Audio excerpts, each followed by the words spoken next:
when Hamas brutally kidnapped and raped innocent Israelis. That terrible terrorist attack is for Hamas to surrender, to release all of the hostages. And he said the quickest way to end this entire conflict, the humanitarian crisis that we've seen, he sent Special Envoy Witkoff to the region in an effort to save lives and end this crisis. Special Envoy Witkoff and Ambassador Huckabee will be traveling into Gaza to inspect the current distribution sites.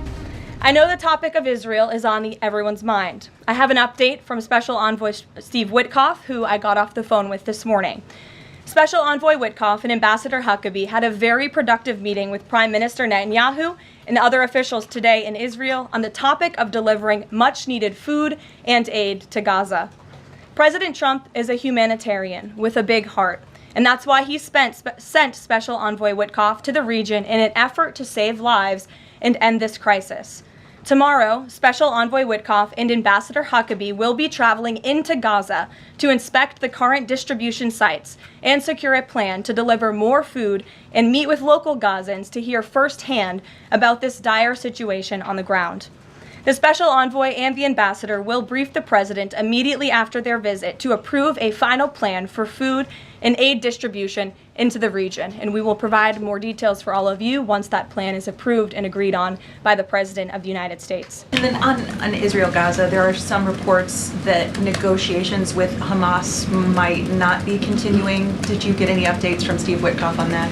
I did. Special Envoy Witkoff is actively talking with our counterparts in Israel about that, and he wants to give some grace to the President so he can fully brief the President on what he's learning on the ground in both Israel and Gaza. But the President put out a very strong statement on Truth Social this morning, which I'm sure you saw, and he said the quickest way to end this entire conflict, the humanitarian crisis that we've seen, and the crisis in Israel that of course started on October 7th when Hamas brutally kidnapped and raped innocent Israelis, that terrible terrorist attack is for Hamas to surrender, to release all of the hostages and to end this conflict. And that's what the President wants to see. He's made that very clear. But the Special Envoy will be in Gaza tomorrow, as I shared with you previously.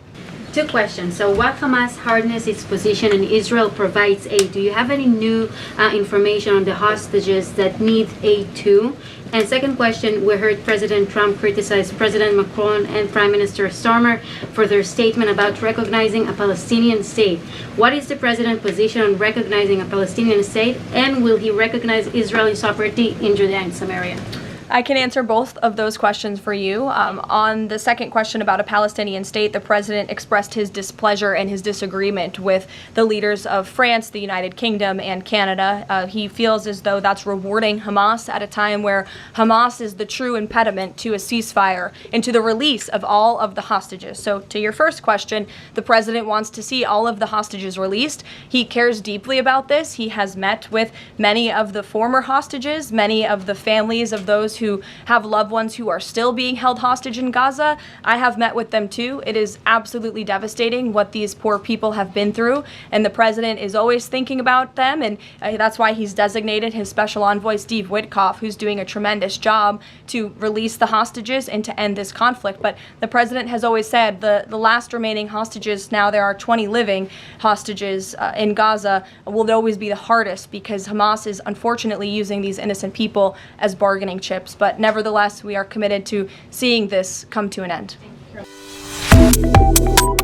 Subscribe to Oneindia and never miss an update. Download the Oneindia app now.